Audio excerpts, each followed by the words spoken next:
Sejam bem-vindos, telespectadores da TV Pantanal e seguidores do canal Nossa República no YouTube. No programa de hoje, recebemos com entusiasmo uma das figuras mais emblemáticas da política mato-grossense, Júlio José de Campos, ex-prefeito, ex-governador, ex-senador, ex-deputado federal e até ex-conselheiro do Tribunal de Contas do Estado. Ele agora atua como deputado estadual pela União Brasil.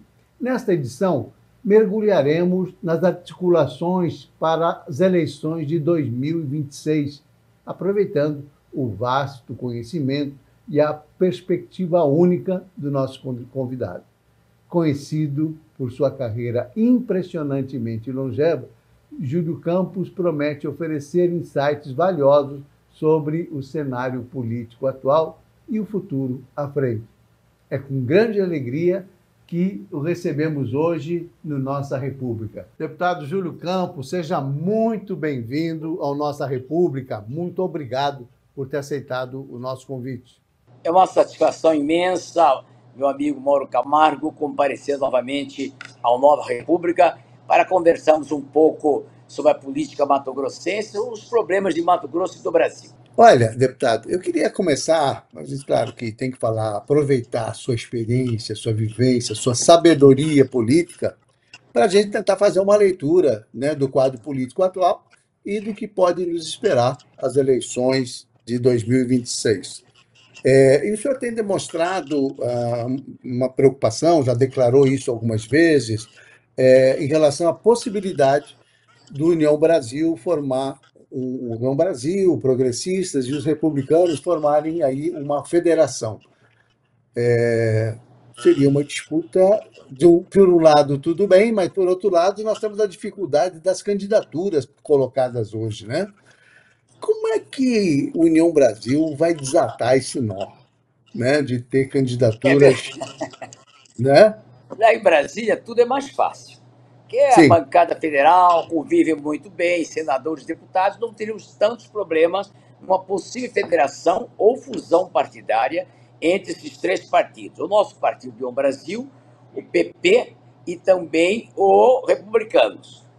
Ocorre o seguinte, que no momento em que haja essa federação ou essa fusão, o número de candidatos para a eleição de 2026 vão diminuir substancialmente. Enquanto hoje, cada partido pode ter, no caso de Mato Grosso, um candidato a governador, um vice-governador, duas candidaturas de Senado, se entender, sem coligação, também lançar dos 9 candidatos, das 9 vagas de federal que nós teremos na eleição do ano que vem, nós podemos lançar 10 candidatos e também para a Assembleia, das 27, nós podemos lançar 28 candidatos.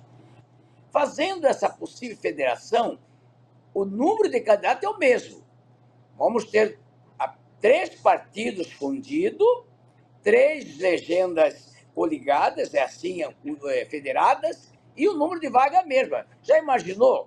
Nós já somos hoje deputado estadual desses 3 partidos, aqui em Mato Grosso. Nós somos já 5 deputados do União Brasil, 2 do Republicano, 7, e 1 do PP, 8. Nós podemos lançar, na próxima eleição, apenas 28 candidatos, das quais 30% são vagas de mulheres. Então, quer dizer, nós temos que separar aproximadamente 8 vagas para mulheres, nós ficamos com 20 candidatos masculinos, dos quais 8 já são candidatos natos à reeleição, que são os atuais parlamentares. Sobraria para acomodar os demais candidatos que desejam, ex-prefeitos, atuais vereadores, apenas 12 vagas. Já imaginou a dificuldade que nós teremos de escolher esses candidatos? Então, até mesmo a eleição majoritária. Hoje nós temos, dentro desse bloco da União Brasil, PP e o Republicano, nós temos 3 pré-candidatos a governadores. A União Brasil defendendo o nome do senador Jaime Campos. O Republicano defendendo o nome do atual vice-governador Otaviano Pivetta. E o Partido Popular já defendendo o nome do empresário e ex-senador Cidinho Santos, que é o presidente da Nova Rota. Para o Senado Federal, em princípio, nós já temos o nome do atual governador Mauro Mendes, que é uma das pretensões. E temos outros candidatos dos partidos aliados. Então, não será muito fácil essa composição a nível local. E nos outros estados deve ter o mesmo problema. Por isso, eu acredito que Brasília, antes de tomar essa decisão de cúpula, né, como foi tomada a cúpula lá, nacional, vez passada, em extinguir o DEM e fazer a fusão com o PSL, né, e virou União Brasil, nós tivemos muita dificuldade de acomodação nos estados brasileiros. Não tanto em Mato Grosso, mas eu vejo com preocupação, mas eu acredito que essa tese vai ter que ser muito bem discutida para evitar maiores problemas, senão muitos companheiros nossos vão ter que migrar para outros partidos menores para acomodar politicamente as candidaturas. E no caso de Mato Grosso, há um risco também de reduzir o tamanho da bancada, né? Quer dizer, com certeza. Tinha 3 partidos disputando a eleição, cada um de um lado, elege, né, proporcionalmente, e aqui agora a federação virou um partido só. Somos 8. Um partido Não, só 8, vão manter 5, 6 deputados. 8 do União menos Brasil. Deputados que os atuais. Então, 12 no final, o senhor falou, né? Republicanos, se juntar todos os 3 partidos. Só vai sobrar 12 vagas. Nós temos 8 deputados titulares. Todos são candidatos à reeleição. O único que não ia ser candidato era o deputado Botelho, porque tinha quase certeza que seria prefeito de Cuiabá. Mas, hoje nós já temos, além dos 8 deputados, o Júlio Campos, Eduardo Botelho, Beto 2-1, Sebastião Rezende também, de Dilma Dalbosto, do União Brasil. Nós temos Diego Guimarães e o Valmir Moreto, do PR, dos Republicanos. E temos o Paulo Araújo, do PP. Além disso, nós temos os atuais suplentes, que já tiveram a oportunidade de subir, que são candidatos também, como o caso do Gilberto Figueiredo, que é o primeiro suplente, né, que teve 29 mil votos na eleição passada, né? É uma votação expressiva. Nós temos o Chuchu Dalmolin, só no nosso caso. E temos também os outros ex-prefeitos que estão já em campanha, pré-campanha para deputado estadual, que deixaram a prefeitura agora, né? Muitos até muito bem avaliados, que não sei como vai acomodar tantos candidatos e pré-candidatos ao partido. E tem uma outra situação que esse momento atual projeta uma situação de conflito, né? Que é o caso, por exemplo, do governador Mauro Mendes defendendo a candidatura de Otaviano Pivetta para o governo, já se comprometendo de forma explícita, aberta, pública, nesse sentido. Pode ser que ele mude de ideia na frente, mas, neste momento, o candidato do Mauro Mendes, que a gente supõe vai ser um cabo eleitoral de peso, é Otaviano Pivetta, que é de outro partido. E, ao mesmo tempo, você tem União Brasil com uma pré-candidatura importante, que é do senador Jaime Campos, que também é um nome extraordinário pela história, pela tradição, pela capacidade de articulação, tem voto no estado inteiro, e tem... Como é que fica a União Brasil nessa situação, quando o próprio União Brasil defende um candidato de fora e não trabalha com o nome de dentro? Como é que é isso na sua visão, deputado? Veja bem, não é a União Brasil que está defendendo. O governador Mauro Mendes, como cidadão, como filiado e como governador de Estado, naturalmente, ele gostaria que o seu sucessor fosse o atual vice-governador Otaviano Pivetta. Mas não significa isso porque contraria os interesses do partido. União Brasil seja obrigado a aceitar essa indicação. União Brasil tem pretensão de continuar, até pelo governo exitoso do Mauro Mendes, a União Brasil tem todas as condições de fazer o seu sucessor. E gostaria que esse sucessor fosse um filiado do partido. E temos um candidato natural que é filiado à União Brasil, que tem relevantes serviços prestados a Mato Grosso, que é o senador Jaime Campos. Sem dúvida alguma, a composição não é muito fácil, porque o partido não quer perder o Palácio Paiaguás, quer continuar mais 4 anos governando o Mato Grosso com Jaime Campos. E o governador tem um certo compromisso com relação ao seu vice, que é do outro partido. Então, nós vamos discutir com calma, com tranquilidade, com amabilidade, com respeito, daqui até final do ano, como decidir esse imbróglio interno para não ocorrer na sucessão estadual o mesmo que ocorreu na sucessão municipal de Cuiabá. Você lembra muito bem que houve 2 candidaturas postas, do deputado federal Fábio Garcia, atual chefe da Casa Civil, e do presidente da Assembleia, do ex-presidente da Assembleia, Eduardo Botelho, que foi uma longa luta interna que terminou no final o governador optando pela escolha do Eduardo Botelho, mas ficou uma rixazinha, um mal-estar, e o partido, nós não podemos desconhecer, não conseguiu se unir 100%, né? Muita gente que tinha simpatia pelo deputado Fábio Garcia não ficou satisfeito com a escolha e tomou outros rumos. E o que ocorre? Isso pode ocorrer no Estado também, na sucessão. Então, nós queremos conversar, dialogar, e março vai ser o mês da janela partidária, Camargo. O que ocorre? Até março, no mês de março, qualquer político pode migrar É bom de falar que é partido. março de Então, 2026, né, deputado? Março de sim, março de 2026, você está falando. 2026. Este março, não. Nós temos que conviver harmonicamente até o ano que vem. Até o ano que vem, ninguém pode deixar um partido para o outro sob pena de perder o mandato.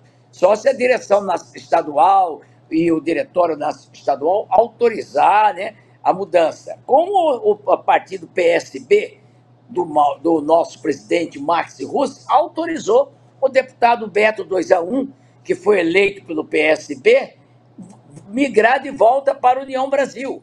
Então, um consenso entre a direção e o deputado. Isso, na União Brasil, também poderia ocorrer, mas eu acho que não é necessário. Temos que dialogar, conversar e tentar chegar a um bom entendimento para que todos saiam assim, felizes e contentos com relação às eleições de 2026.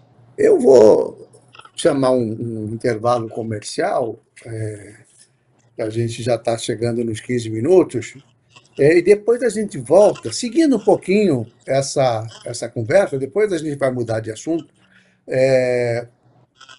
e eu quero trabalhar com algumas hipóteses aqui para ver. Eu sei que o senhor vai jogar isso lá para frente, vai jogar lá para março, mas com certeza essa é uma situação incômoda, né?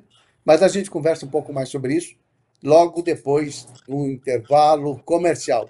Não saia daí que a gente volta num instante só.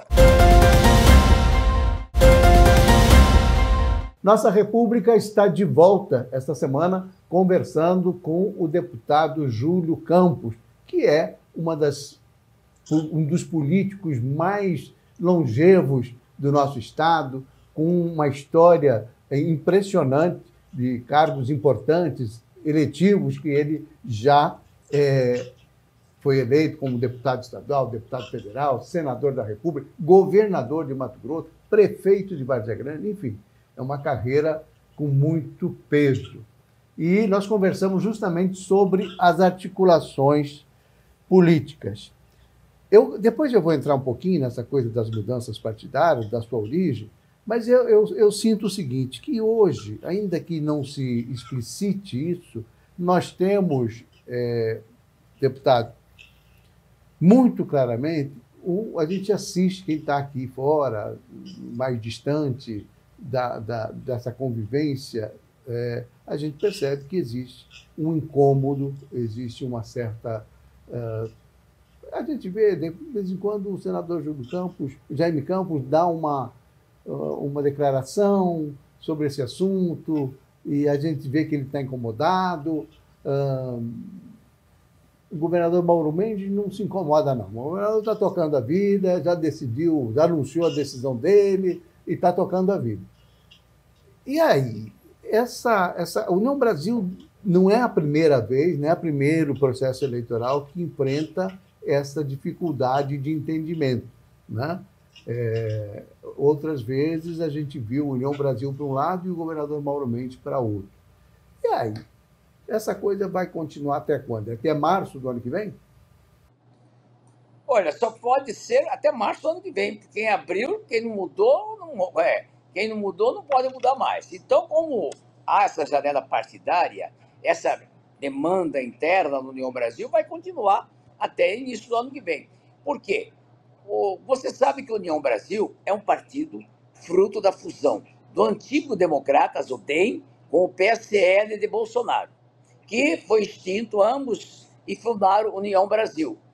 O grupo do Mauro Mendes era do PSB, né, de centro-esquerda, liderado pelo deputado Carlos Siqueira, lá do Pernambuco, né, e teve com aquela votação de reforma trabalhista durante o governo do Michel Temer, o deputado Fábio Garcia, que era porta-voz desse grupo lá em Brasília, teve a sua expulsão consolidada do PSB e foi acolhido por nós do Democratas. Na época, filiou não só o governador Mauro Mendes, que era ex-prefeito de Cuiabá, Fábio Garcia e outros companheiros que vieram somar conosco no Democrata. O Democrata, fundindo com o PSL, recebeu depois, posteriormente, alguns filiados do PSL para criamos União Brasil. Então, mesmo assim, União Brasil foi comandado inicialmente pelo deputado Fábio e agora é comandado pelo governador Mauro Mendes, né? Só que temos, nitidamente, nós sabemos que há duas correntes. Aquela corrente tradicional, que é originária do antigo PDS, PFL, né? Que era o chamado grupo do Jonas Pinheiro, né? Que era sempre liderado pelo Jonas Pinheiro, pelo Júlio Campos, Jaime Campos, Roland Trentini, né? Zanetti Cardinal, e tantas lideranças expressivas, Frederico Campos, ex-governador, que recebeu este grupo novo. E esse grupo novo, houve um bom entrosamento em 2018, quando o Jaime Campos candidatou ao Senado Federal e o Mauro Mendes, que era recém-filiado, foi o nosso candidato a governador do Estado. Tudo bem? Tudo bem. Ganhamos a eleição, governamos 4 primeiros anos de governo em conjunto, né? E veio a reeleição de 2022. Nesse período de 2022, ocorreu já um pequeno racha no nosso grupo, porque o candidato que tinha certa preferência do Paiaguás para o Senado Federal era o senador Neri Geller, certo? E o que era muito próximo ao ministro Carlos Fávaro, ou então senador Carlos Fávaro. E o que ocorreu? Nós tínhamos mais ligação e defendemos naquela época que o candidato deveria ser o Hélio Fagundes, que era candidato à reeleição ao Senado pelo PL, que deveria fazer a coligação conosco. Foi feito isso, hoje o quadro mudou, né? O grupo do Fávaro e Neri migraram para a esquerda, para o PT, para Frente Cidadania, e consolidando a nomeação do senador Fávaro para o Ministério da Agricultura, que é um importante cargo, né? Mais importante cargo que o Mato Grosso tem atualmente na estrutura do governo federal. E hoje nós temos duas forças bem distintas, né? A força de esquerda e a força de centro-direita. Nesta eleição municipal, a União Brasil ficou exprimido aqui na capital. O grupo da União Brasil lançou a candidatura de Eduardo Botelho, o grupo da Frente de Esquerda lançou o nosso amigo Núdio Cabral, deputado Cabral, e o grupo de direita, extrema-direita, os bolsonaristas, lançaram o Abílio Júnior, Abílio Bonini. Ganhou, então, os dois que foram para o primeiro turno, foi o candidato da esquerda e o candidato da direita, porque o Botelho, que era um candidato de centro, não foi sequer para o segundo turno. E começou, então, aí o processo de 2026. E realmente há um certo esgarçamento, alguma dificuldade, porque nós reunimos muito pouco. União Brasil, a última reunião que tivemos foi ainda antes da convenção, maio, junho do ano passado. Depois disso, nunca mais reuniu politicamente para conversar, para trocar ideias. O nosso partido está muito pouco estruturado em Mato Grosso. Dos 142 municípios que hoje tem em Mato Grosso, nós temos diretório apenas em 22, 23 municípios. Já foi diferente. É apenas comissão provisória, porque a atual direção estadual não quer reunir para convocar as eleições municipais. Nós temos um diretório regional que nunca se reuniu, né? Temos apenas pro forma, né, que o partido existe, e temos uma bancada federal. E se depender dos diretórios municipais, das comissões provisórias, do diretório regional e da bancada estadual e federal, o partido quer organizar melhor para disputar com chapa própria as eleições de 2026. Então, por isso, há um certo esgarçamento, alguma dificuldade, mas que temos um bom diálogo ainda. Mesmo assim, respeitosamente, nós dialogamos muito bem todas as correntes que existem no partido. Deputado, com sua vivência, sua experiência de muitos anos, o senhor que já foi da Arena, que foi do PDS, PFL, DEM, PFL, enfim, sempre seguiu com o mesmo grupo, quer dizer, os partidos foram mudando de nome, mas o grupo foi o mesmo, né? Quando virou, quando a entrada do governador Mauro Mendes, é que houve uma certa mudança na condução da linha política, enfim. E é muito provável, pelo que a gente vê, que essa situação não perdure por muito tempo, essas diferenças, essa situação de desgastamento, como o senhor diz, né? De conflito mesmo, de visão. Né? Pelo que o senhor relatou aí, o governador Mauro Mendes centraliza. Como é o sistema presidencialista dos partidos políticos? Centraliza o comando do partido sem dividir muita discussão, sem conversar muito, quer dizer, a decisão acaba sendo dele. E isso me parece muito, muito óbvio que em março vai explodir, principalmente se a candidatura do União Brasil, ou apoiada pelo União, não for do partido, for de outro partido. Né? Isso está muito evidente, é uma leitura que é impossível não fazer. Então, deputado, como é que fica? Quer dizer, o senador Jaime Campos tem uma vaga do Senado para disputar o Senado muito difícil. Difícil é porque nós temos duas candidaturas fortes, embora eu tenha convicção que se o Senado, se a União Brasil mantiver a candidatura do Jaime e do Mauro Mendes, né, vai ser uma situação. Essa que é a dificuldade. Como é que compõe? Como é que tem dois candidatos? Né? Aí você tem uma situação extremamente pulverizada de candidatos ao Senado. Né? Enfim, o Érico ao governo provavelmente vai querer disputar pelo PL. Não sei se ele vem para outra, se ele vai manter lá a posição dele de ficar no Senado, abrir mão de disputar. Né? Essa é uma situação. Nós temos aí para senador da República Jaime, Janaína, Mauro Mendes, Pedro Taques. Eu já ouvi que Pedro Taques pode disputar a eleição de novo. Medeiros. Né? Medeiros. Então, eu penso que essa coisa do Senado ela ainda traz mais um componente no sentido de dividir a União Brasil, no sentido de deixar a União Brasil numa situação de muita dificuldade, né? Em particular, o grupo do deputado Júlio Campos, do senador Jaime Campos. Eu sei que o senhor já falou que vai ter que conversar, vai ter que se entender, mas vamos ser pragmáticos. Isso vai resolver mesmo em março? Ou só estão aguardando a janela?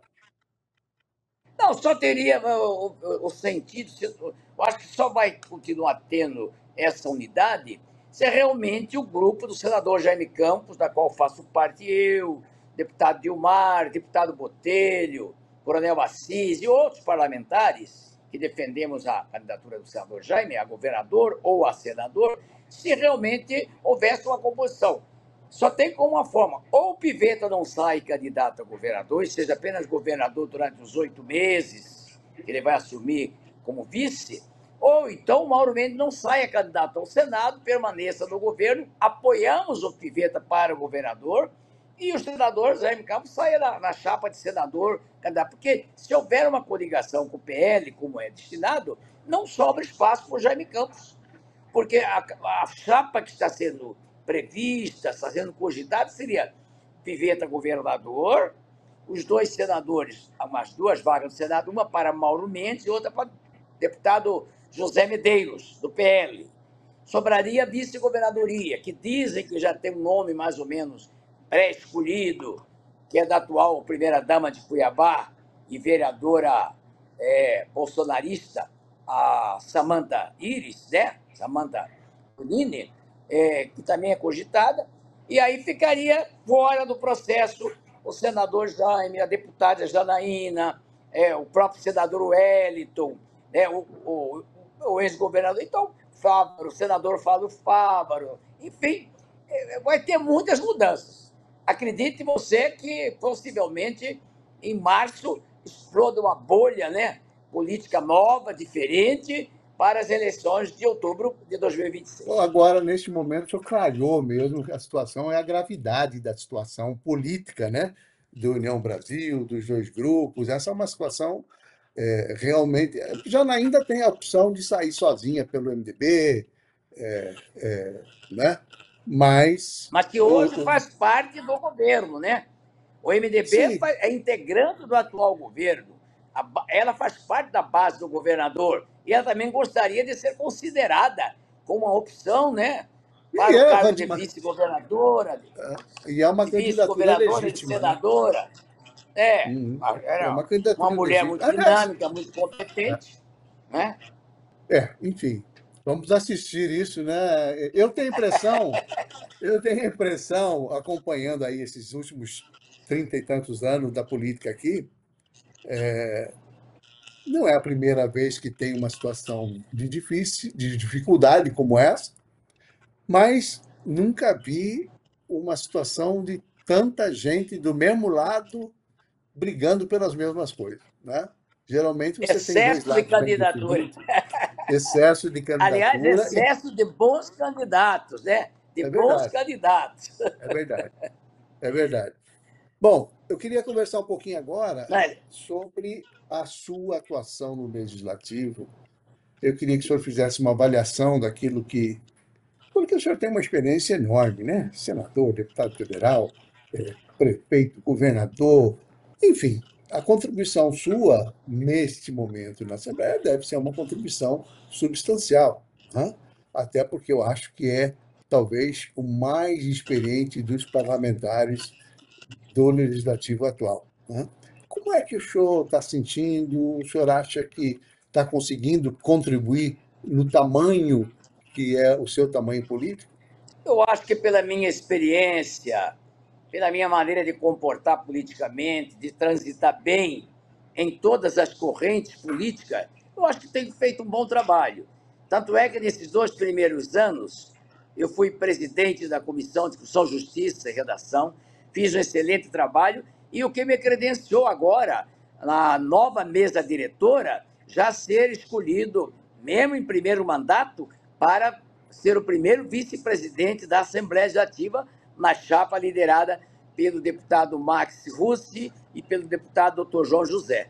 Então, a gente já está acostumado, os jovens parlamentares me respeitam muito, ouvem bastante os meus conselhos, eu tenho participado ativamente em todas as comissões técnicas, dado assim bastante contribuição e sem nenhuma vaidade, e até aprendendo algumas coisas com a nova geração de políticos, né? Que a política, Mauro, mudou muito nesses últimos anos. Aquela política E a nossa comunicação da também, década né? de comunicação, eu tive que me atualizar, né? Hoje eu tenho que estar presentemente o dia todo nas mídias sociais, no Instagram, no Facebook, nos sites, né? Dando as entrevistas, como eu estou fazendo com você, uma coisa diferente, quem diria, né? Pelo celular, né?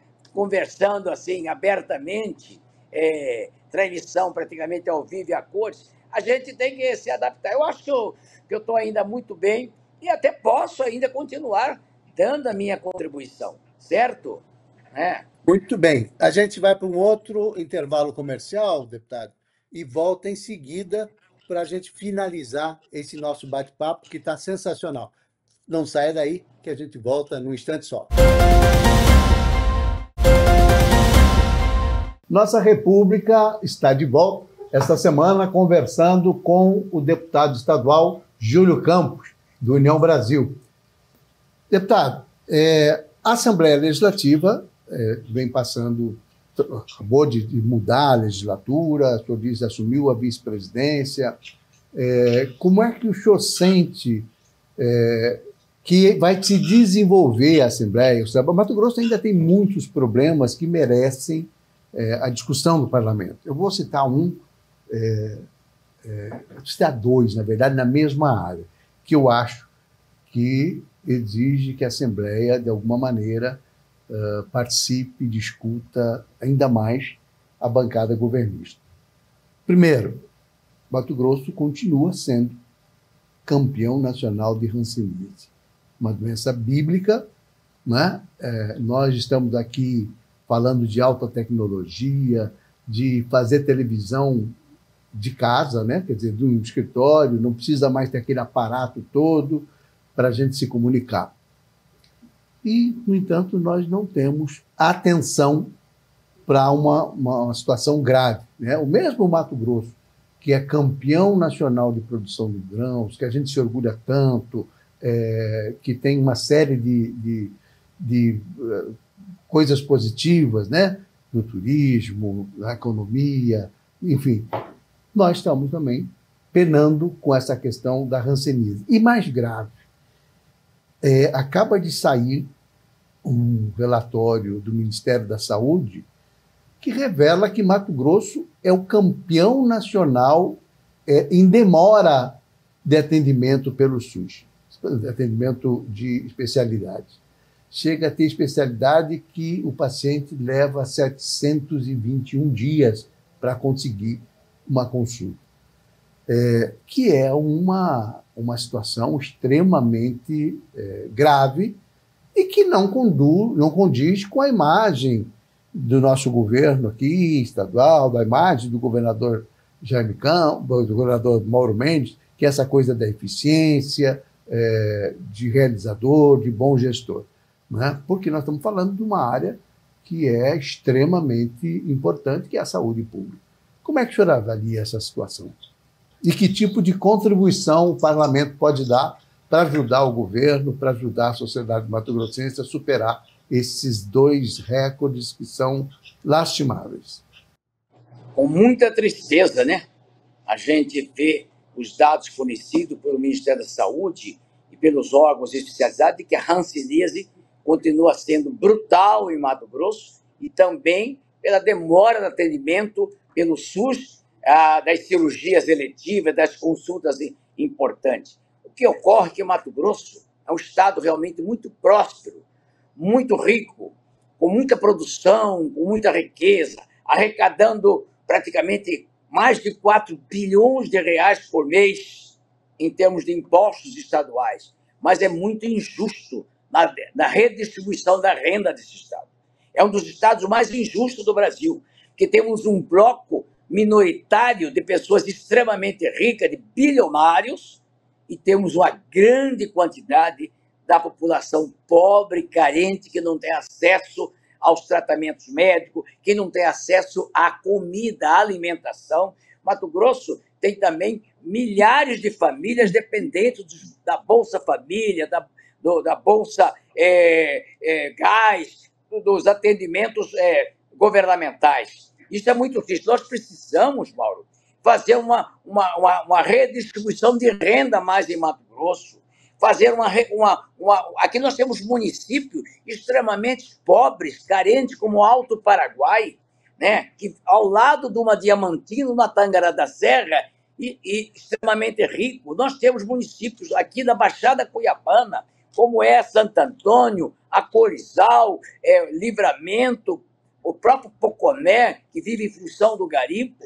Hoje, a riqueza de Mato Grosso está concentrada ali no médio norte mato-grossense, na região sul do estado e um pouco na Araguaia. E nós temos que fazer o quê? Uma nova redivisão de rendas aqui em Mato Grosso. Mato Grosso hoje tinha que ter uma política de estimular a geração de emprego e renda nessa região mais carente. Nós temos cidade que tem um nível de desemprego muito elevado, enquanto o Estado, no seu global, tem poucos desempregados, 6%, 5% apenas da população ativa. Além disso, no passado, a Assembleia Legislativa, ainda na gestão do ex-presidente Geraldo Riva, ele contratou um estudo com uma Universidade Federal de Minas Gerais, que levantou as desigualdades regionais em Mato Grosso e as desigualdades sociais. Então, nós temos que empenhar nisso. Lamento profundamente que, até hoje, o Poder Legislativo de Mato Grosso, a nossa Assembleia, não tenha entrado para valer profundamente nessa, para resolver essa situação.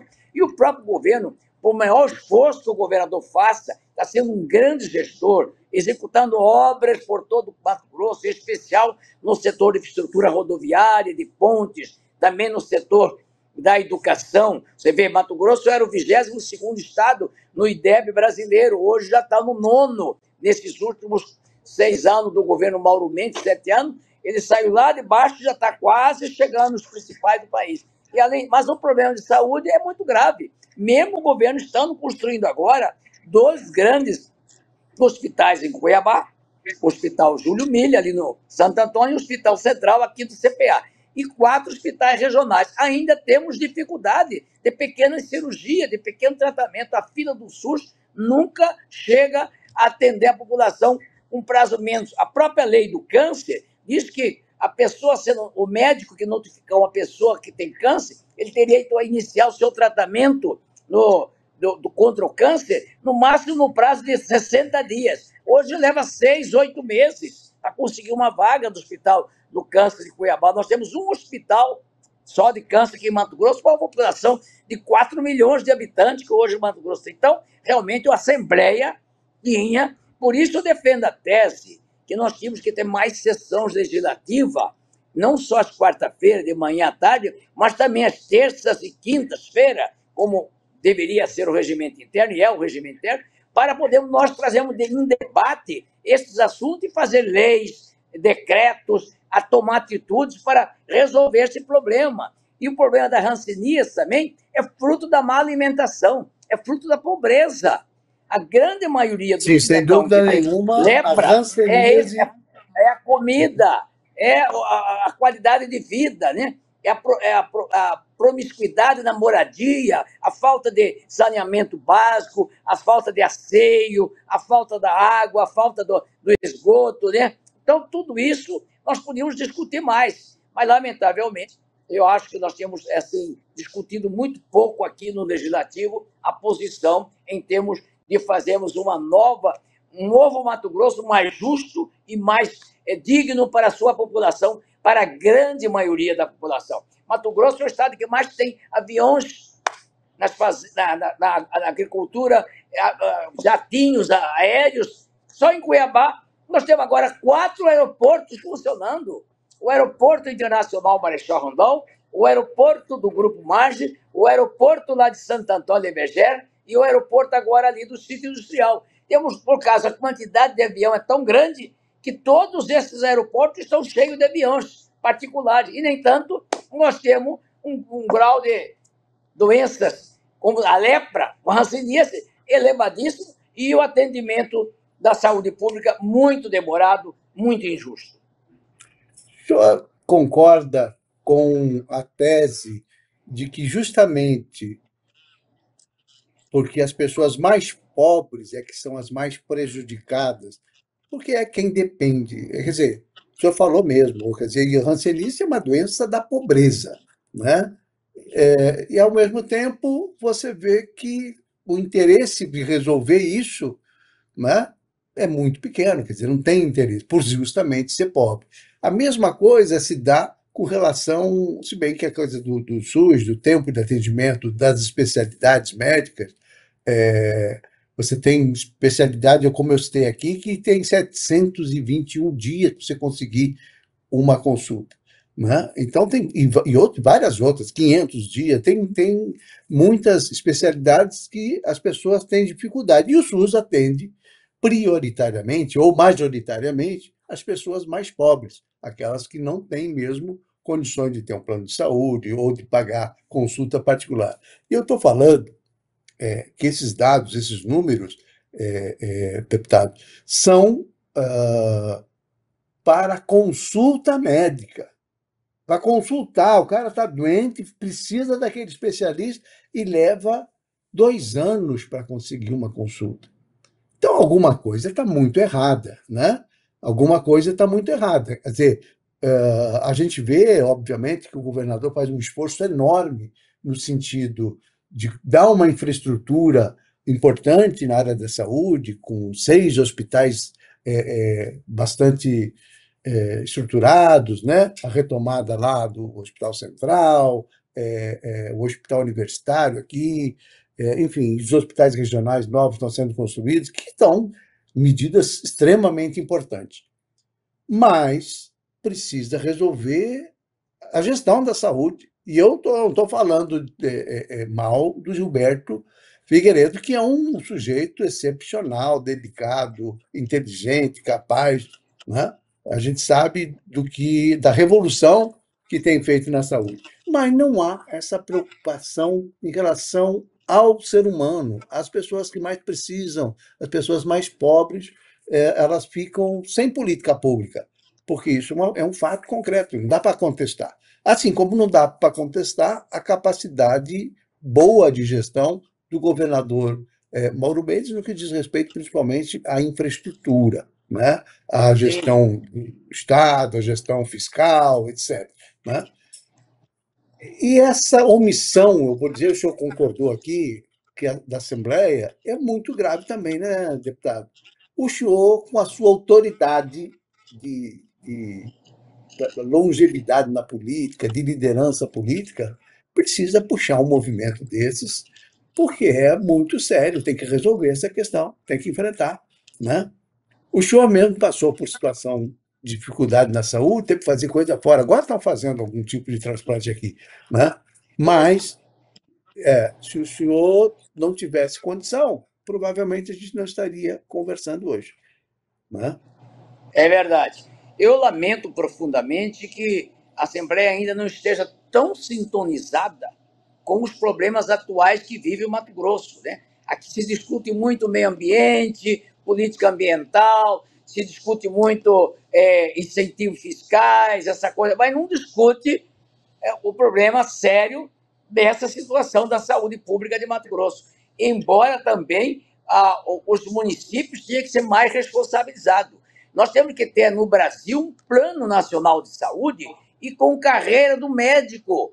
O médico Médico de hoje, Estado. aqui em Mato Grosso, ele tem que fazer 3 empregos, 3 bicos, de manhã, à tarde e à noite, para ganhar 15 mil reais, 20 mil reais do serviço público. Quando ele monta um consultório, vai trabalhar numa clínica privada, ele ganha muito mais. Então, o próprio governo federal, o próprio governo estadual tinha que ter um plano de carreira para fixar também o médico no interior, estimular um cidadão formado na universidade, feito a sua especialização e basear nos municípios do interior para atender a população mais carente que está no interior. Até que a população aqui da Baixada Cuiabana, Cuiabá, Vaza Grande, ainda tem os prontos-socorros, que bem ou mal, mas atende, ainda tem as UPAs, né? Ainda tem as unidades, mas no interior a calamidade é muito maior. Há municípios extremamente fora do contexto do atendimento à saúde pública. Então, acredito que a Assembleia realmente está falhando, reconheço que é uma falha aqui do Poder Legislativo. Muito bem, vamos torcer aí para frente, que o senhor encampe essa luta aí, toque aí para frente essa discussão e mobilize a Assembleia, os deputados, nesse sentido. Nós conversamos bastante, tem muito assunto para conversar, mas infelizmente nosso tempo, o senhor sabe que televisão e rádio é tempo, né? Tem um limite para as coisas. Se fosse só a internet, a gente ficava até amanhã de manhã, mas não é. Então, o programa aqui vai ao ar na TV Pantanal e depois segue para o YouTube. Eu queria, para a gente finalizar, que o senhor fizesse as suas considerações finais. Essa discussão da Assembleia, desses temas mais relevantes, eu acho que meio ambiente é importante, claro que é, mas é preciso também ter enxergar a realidade do Estado. O senhor tocou aqui em situações que são extremamente importantes, mas eu acho que tem que mudar a perspectiva mesmo. E eu queria que o senhor finalizasse aqui a sua participação falando de qual é o encaminhamento que o senhor vai dar nesse e outros assuntos relevantes para o Estado. Eu acredito que, primeiro, eu quero agradecer a você a oportunidade de falar mais uma vez, através do seu programa, para os telespectadores de todo o Mato Grosso. E também dizer o seguinte: como eu estou pisando em ovos ainda como deputado estadual, só tenho meio mandato desempenhado, eu acredito que posso fazer muito mais e sensibilizar mais os meus colegas para que possamos trazer para dentro da Assembleia também debates mais importantes, né? Projetos mais importantes e discutir os assuntos dessa política da desigualdade regionais de Mato Grosso, né? Nós temos, como disse, municípios de primeiro mundo aqui. Por exemplo, tem um município lá do nortão do estado, Paranaíta, que tem um hospital extremamente moderno. Eu dei fruto de uma usina hidrelétrica que foi implantada lá no Rio Juruena, ou Tetespir, e eles receberam como compensação a construção desse hospital. Ano passado eu dei uma emenda para o prefeito Osmar, daquela cidade. Ele contratou uma equipe de Goiânia, que veio fazer cirurgias ortopédicas em toda a população da região. E atendeu. Eu coloquei R$1 milhão, o Estado colocou R$1 milhão e a Prefeitura R$1 milhão. Com R$3 milhões, ele trouxe uma equipe médica de Goiânia que ficou durante 30 dias operando, resolvendo todos os problemas de cirurgia ortopédica da região de Alta Floresta, Paranaíta, Piacás. E, afim, as prefeituras também têm que sensibilizar mais. Os prefeitos têm que realmente entender que a saúde é prioridade e realmente a alimentação. O Ser Família, da nossa querida primeira-dama, Virgínia Mendes, faz um trabalho de assistência social muito bom aqui em Mato Grosso, mas ainda é o suficiente. Temos que sensibilizar a iniciativa privada, os grandes empresários, né, que são beneficiários desse desenvolvimento de Mato Grosso, e também investir mais na área social, criando entidades, ajudando as entidades, ajudando a manter os hospitais, né, para poder fazer o atendimento e melhorar a qualidade de vida da população de Mato Grosso. Muito obrigado a você pela oportunidade e conte conosco. Qualquer coisa, a Assembleia Legislativa pode me procurar, deputado Júlio Campos, estou sempre vigilante para trabalhar por Mato Grosso. Deputado, muitíssimo obrigado por sua gentileza de estar aqui na nossa República, pela disponibilidade de conversar e de enfrentar temas difíceis, né? Que é essa questão política envolvendo o seu partido, o seu governador, que é também questões graves como esses recordes negativos aí que Mato Grosso vem cultivando, vem mantendo, lamentavelmente. Obrigadíssimo, um grande abraço, nossa República fica por aqui, até a próxima semana, com uma outra entrevista tão importante quanto essa do deputado Júlio José de Campos.